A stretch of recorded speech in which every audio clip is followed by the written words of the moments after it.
Aujourd'hui, on va parler de LinkedIn et notamment comment maximiser son influence grâce au social media listening.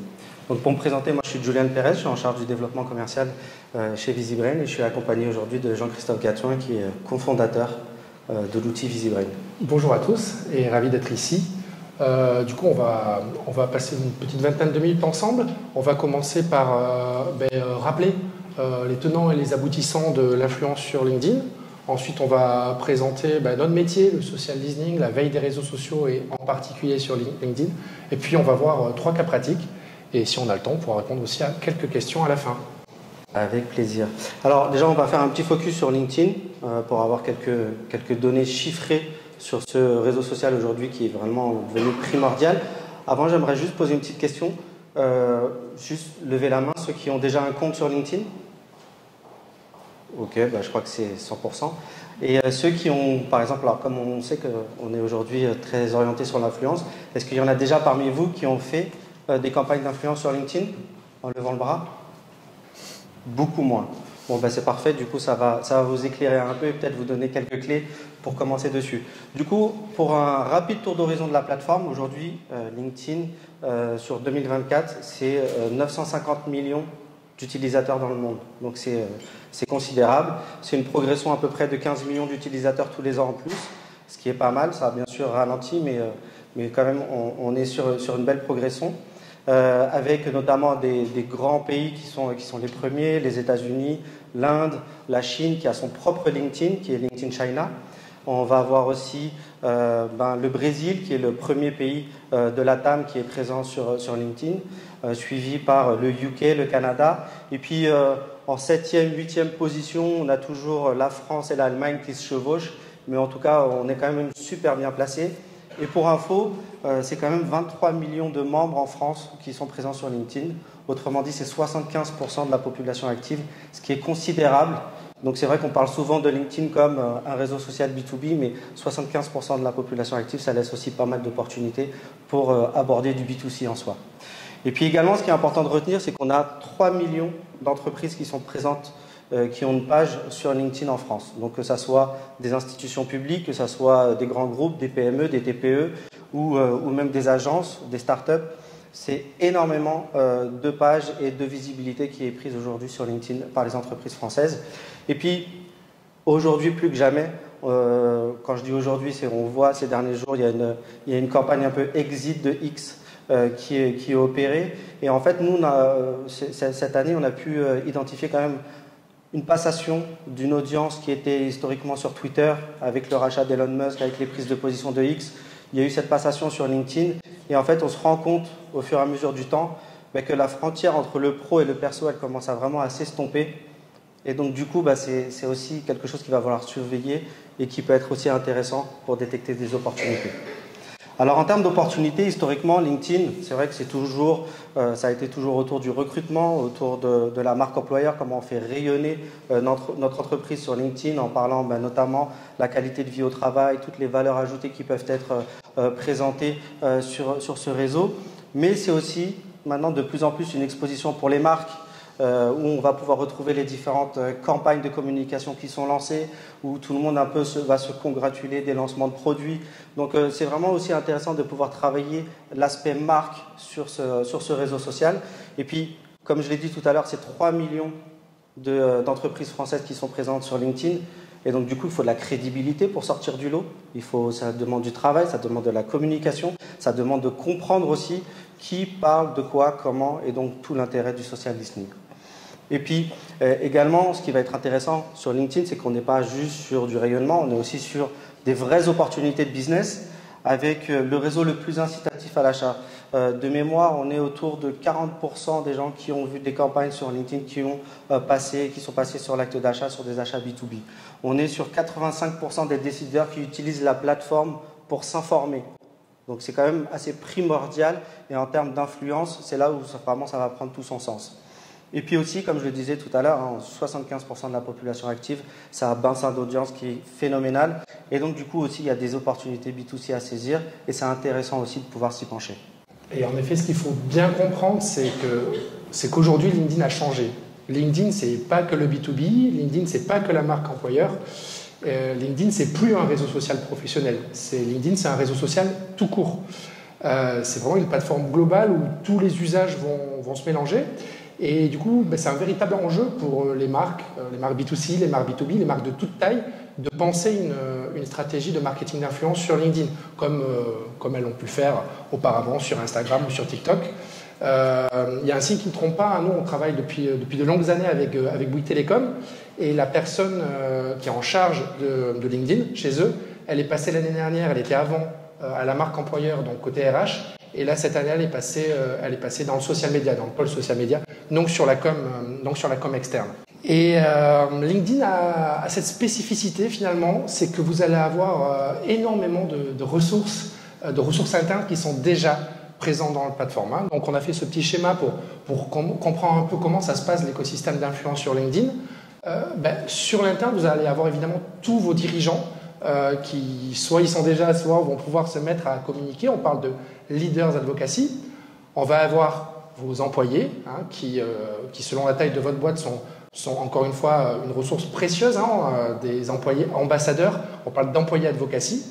Sur le côté externe, on va avoir les influenceurs au sens plus traditionnel du terme, des influenceurs des top voice, des médias, des journalistes, des créateurs de contenu, donc qui se revendiquent, qui se considèrent comme des influenceurs. Moi, ça m'épate de voir à quel point chaque mois, je découvre un nouveau YouTuber qui parallélise sur LinkedIn sa communication et qui relaie ses vidéos sur LinkedIn. Il va y avoir aussi tous les autres professionnels. C'est des gens qui ont une audience, une crédibilité dans des sujets plus ou moins niches, qui ne se revendiquent pas comme influenceurs, mais qui peuvent être très très intéressants à considérer dans une stratégie d'influence. Et donc une bonne stratégie d'influence sur LinkedIn, ça va être savoir bien solliciter et bien maximiser ces 4 piliers, ces 4 leviers. Et c'est là aussi que le social listening va pouvoir, la veille des réseaux sociaux, va pouvoir vous aider. Exactement. D'ailleurs, pour ceux qui ne nous connaissent pas, donc VisiBrain, on est une plateforme de veille des réseaux sociaux, donc de social media listening. Ça fait maintenant un peu plus de 10 ans qu'on existe, on est une société française. Historiquement, on était très connu notamment pour la réputation, pour tout ce qui était e-réputation, détection de crise, de bad buzz, suivi justement de crise sur les réseaux sociaux. D'ailleurs, c'est vrai qu'on parle beaucoup d'opportunités sur LinkedIn, mais il ne faut pas oublier qu'il y a aussi des risques. Il y a aussi des bad buzz sur LinkedIn. Le dernier, je crois que c'était il y a quelques jours, c'était le CIO, après avoir supprimé et transféré le compte de Paris 2024, donc il a fait aussi pas mal de bruit sur LinkedIn, mais il y en a d'autres. On est bien placé pour les identifier.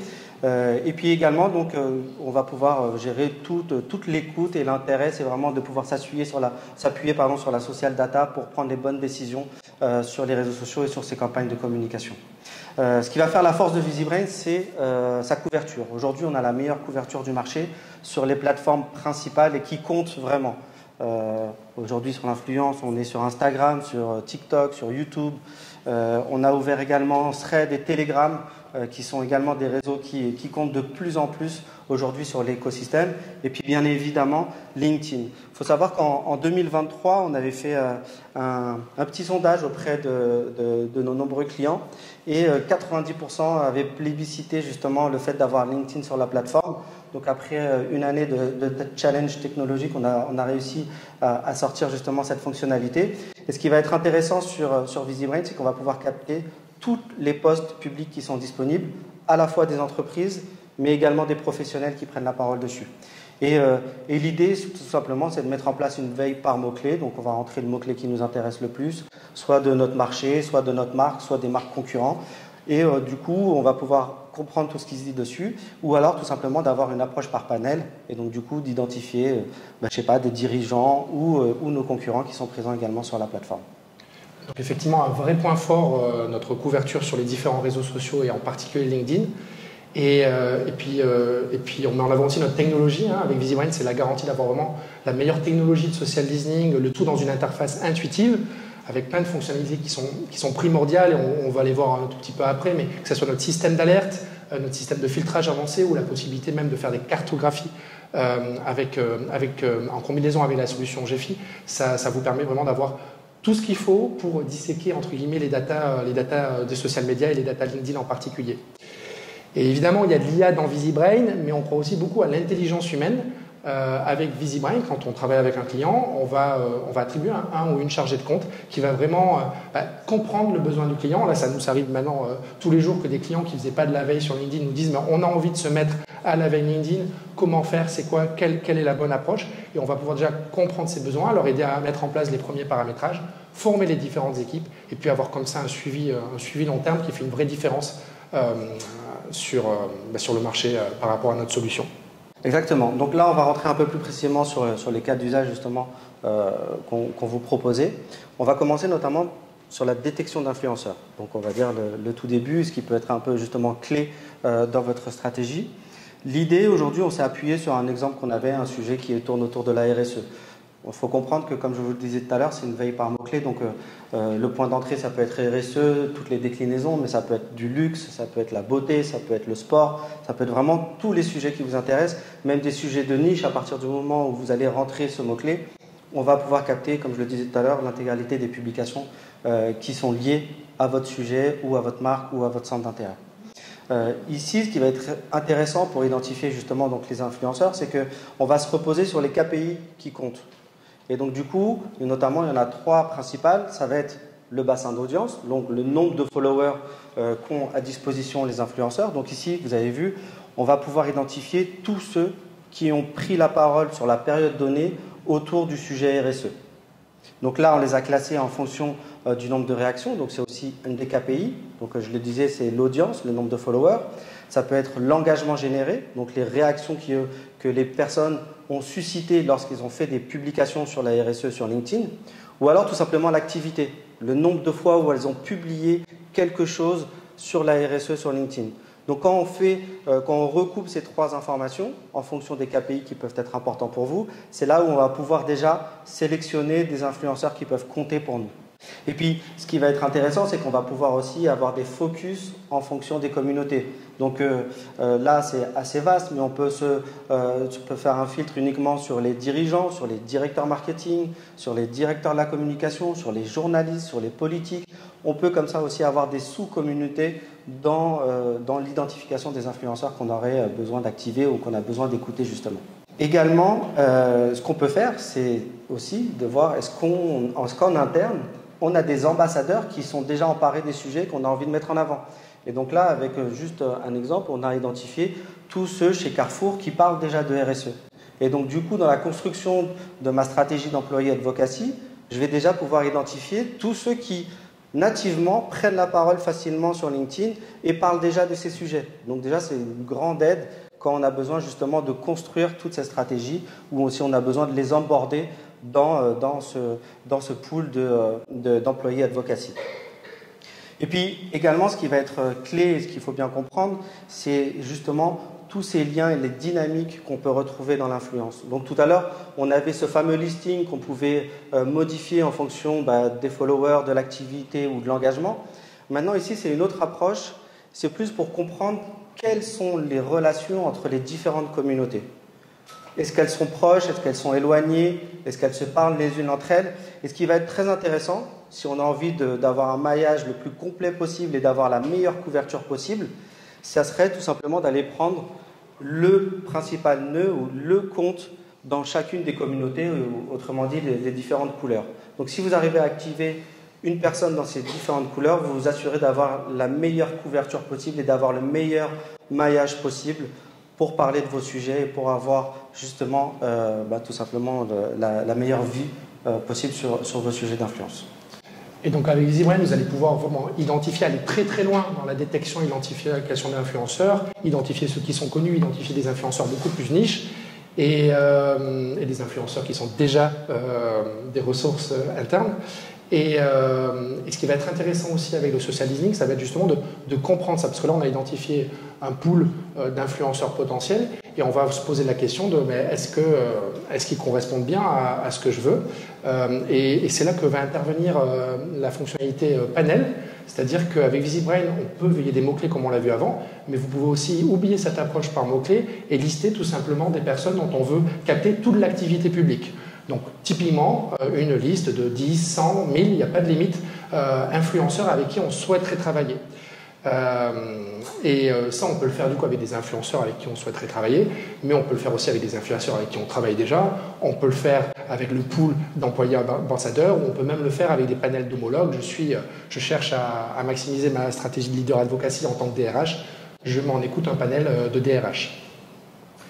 L'intérêt de ça, ça va faire en fait ce que vous pourriez peut-être faire à la main, de un peu mieux savoir, parcourir sur chaque profil influenceur, voir un peu quoi il poste, est-ce que ça correspond à ce qu'on veut. Mais en fait, avec VisiBrand, vous allez pouvoir l'industrialiser et gagner énormément en efficacité, en pertinence pour prendre de la hauteur.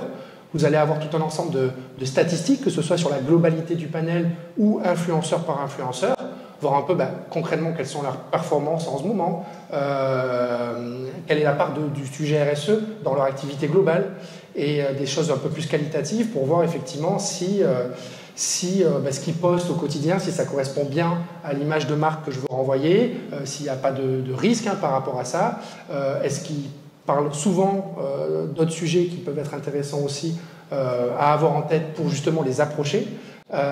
Et il y a vraiment cette idée qu'une stratégie et un pool d'influenceurs partenaires, ça se construit sur le long terme. Et du coup, avec cette écoute-là, ça va vous permettre vraiment, au fur et à mesure du temps, d'affiner finalement les influenceurs avec qui vous voulez travailler. Ces statistiques-là, donc que ce soit de l'analyse sémantique, du top des posts, ça peut également servir tout simplement à but inspirationnel, avoir une petite idée des contenus qui marchent le mieux. Et là, si je reprends mon exemple de panel de DRH, si je vois que le top post du panel de DRH, c'est un post qui parle de l'IA dans le processus de recrutement, moi, je peux me dire que peut-être c'est une bonne idée de faire des posts sur l'IA dans les ressources humaines. Et je voulais montrer une fonctionnalité qu'adorent nos clients. C'est notre système d'alerte qu'on peut paramétrer de multiples manières. Mais là, par exemple, sur cet exemple, on va pouvoir régler une alerte dès qu'il y a un post de ce panel d'influenceurs qui a plus de 100 réactions. Ça, vous le réglez comme vous voulez. Vous pouvez envoyer les alertes par email, mais également vous pouvez les recevoir dans une boucle Slack, Teams ou Telegram. Et l'idée derrière, en fait, c'est qu'on va comme ça recevoir, on va avoir vraiment la veille qui vient à nous et être au courant dès qu'il y a un post marquant de ce panel d'influenceurs. Et là, plusieurs possibilités. On peut rebondir dessus, faire du community management, le liker, faire un commentaire en tant que marque, ou ne serait-ce qu'être au courant que c'est des sujets qui comptent pour ces influenceurs-là. Un autre réglage possible, on pourrait mettre par exemple un filtrage par mots-clés et être au courant dès qu'un des influenceurs de mon pool, de mon panel, cite ma marque. Et là, je reçois de suite une alerte en temps réel. Ou cite un concurrent. Et pareil, je reçois une alerte en temps réel. L'idée, c'est toujours la même, c'est de rester proche de ce pool d'influenceurs qui se construit encore une fois sur la durée avec vraiment une ambition de stratégie d'influence long terme. Exactement. Pour terminer, le dernier point, donc c'est vraiment tout ce qui va tourner autour de l'identification des tendances. Comme le disait Jean-Christophe, l'idée de pouvoir aussi être alerté dès qu'il y a des contenus qui commencent à devenir tendance, ça va être important. Mais on va au-delà de ça également. Encore une fois, pour rester sur la RSE, quand on parle de RSE, de quoi on parle finalement? Quels sont les sujets qui sont clés et sur lesquels j'ai besoin de travailler ma stratégie, l'environnement, la qualité de vie au travail, comme c'est expliqué, la communication. Donc là, vraiment, on va avoir une répartition qui va vraiment être précise en termes de données sociales sur quels sont les sujets qui comptent quand je veux parler de ma problématique, de mon univers. Également, ce qui va être intéressant, ça va être de pouvoir identifier quelles sont les tendances qui émergent, quels sont les bons hashtags sur lesquels il va falloir faire des publications ou se positionner. L'idée, c'est aussi d'identifier les hashtags qui montent pour être un peu précurseur. Se dire, OK, des hashtags un peu plus confidentiels, moi, j'aimerais bien le porter et ça va être un hashtag sur lequel moi, je vais me positionner et je veux devenir référent pour ma marque, pour mon entreprise ou pour n'importe quel sujet. Et donc, du coup, l'idée, c'est vraiment d'aller là de manière naturelle et en fonction du flux de l'information et de l'actualité, de pouvoir vraiment rebondir sur tous ces sujets pour être au plus près et quelque part vraiment se positionner comme référent sur la thématique.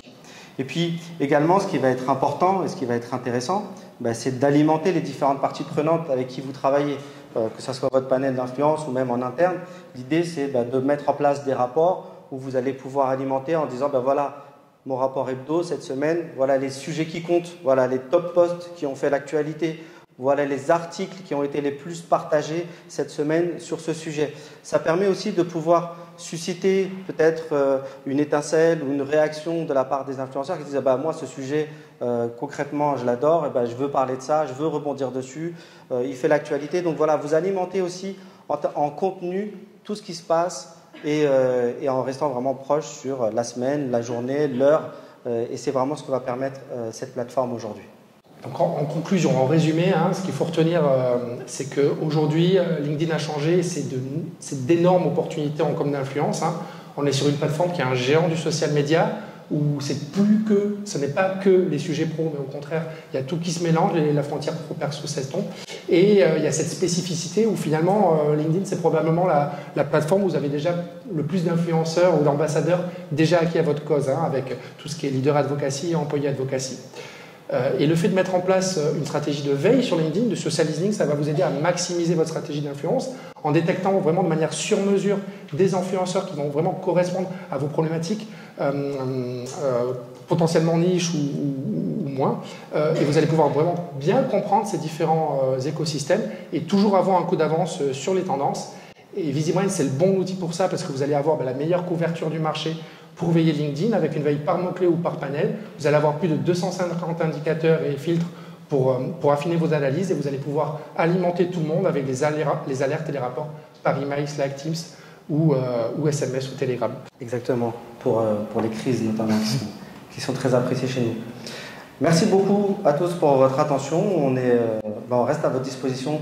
Bien sûr, si vous voulez aller plus en détail sur la plateforme, les fonctionnalités ou parler directement des enjeux que vous pouvez avoir, on sera ravis de vous accueillir avec un petit café ou une friandise sur notre stand C5. Et autrement, si vous avez des questions, avec grand plaisir pour y répondre.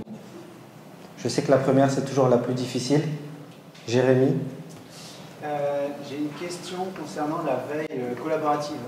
Quand on a une équipe, encore une fois, c'est des bénévoles, est-ce qu'on peut se partager la veille et s'assurer qu'il y a au moins une personne de l'équipe qui a vu une publication et entre guillemets quelque part qu'elle disparaisse, soit taguée comme traitée pour pas que les autres qui repassent plus tard refassent le même boulot? C'est très intéressant. Alors, notamment, c'est l'intérêt de mettre les alertes sur Teams, sur Slack, sur Telegram. Donc, du coup, d'avoir des task force dédiées justement, par exemple, à LinkedIn et de pouvoir capter et identifier les publications qui sont faites. Donc, du coup, notamment, je sais que chez nos clients, c'est comme ça qu'ils font. C'est notamment sur Slack ou sur Teams. Il y a des équipes qui sont déjà montées, ils sont alimentés par VisiBrain et donc du coup ils peuvent déjà communiquer. Moi je vais répondre à ça, moi je prends la parole dessus et puis du coup ça s'organise directement, nativement. Alors après dans la plateforme c'est pas non plus sa vocation, c'est pas de faire de l'employé advocacy à part entière. Il y a des outils qui existent comme Sociable par exemple et voilà. Mais nous, c'est plutôt justement d'avoir l'information, d'avoir la donnée, de savoir comment l'exploiter.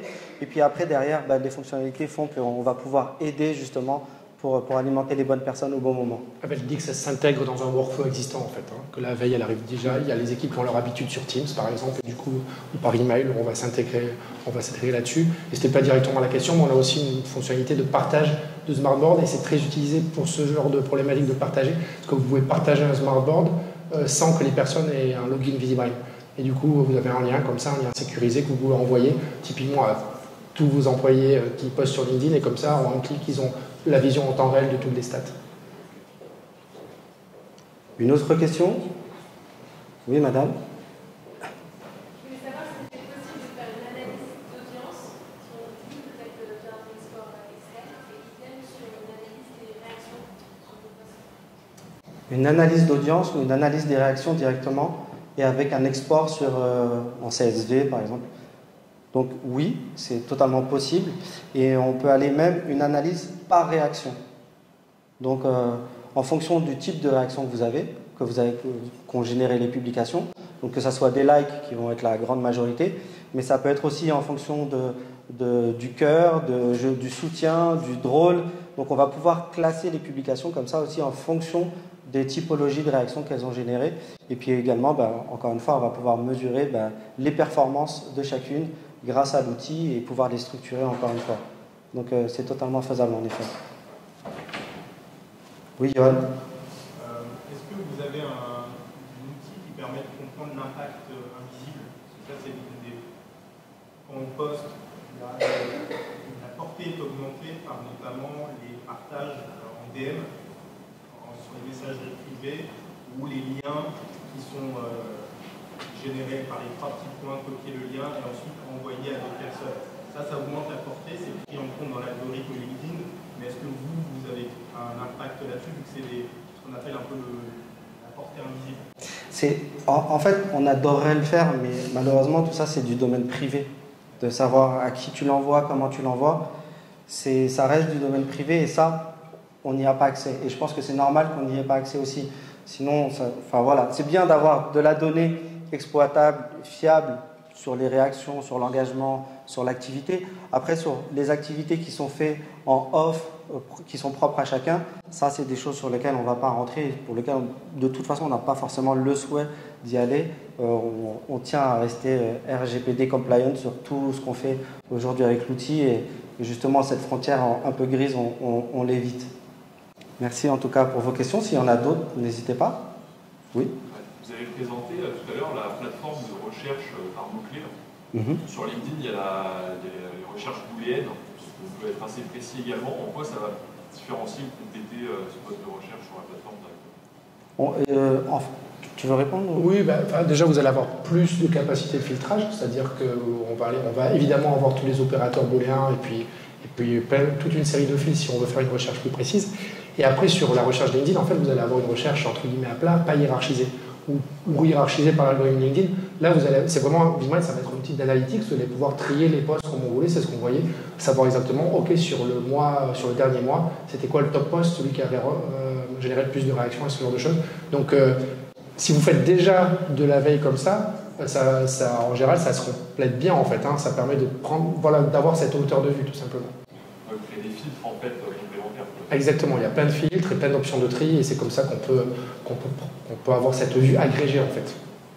Et je vais rebondir sur ce point-là parce que c'est très important, pas que sur LinkedIn mais aussi sur des éléments de veille comme TikTok ou Instagram où on a des algorithmes qui sont ultra puissants et quand on fait une veille à la main, finalement on va remonter que des choses que TikTok ou Instagram pensent qui vont vous plaire. L'idée ici, avec un outil de veille comme VisiBrain, c'est d'avoir vraiment cette vision globale et de pouvoir capter l'intégralité des publications et pas juste celles qui sont susceptibles de vous intéresser ou on sait sur lesquelles vous allez vous arrêter. Donc là, ça permet vraiment d'avoir une vraie vision et après d'avoir une vraie valeur dans sa réflexion et dans son apport. Et avec les exports, notamment CSV, derrière, on peut croiser des tableaux, croiser les données. C'est toujours intéressant d'associer les KPI entre eux et les différents éléments entre eux pour avoir une vision vraiment claire et intéressante. Bon, c'est tout pour nous. En tout cas, on sera ravis de vous accueillir sur notre stand C5 si vous avez d'autres questions ou d'autres sujets que vous voulez aborder. Merci encore. Merci beaucoup. Bonne journée.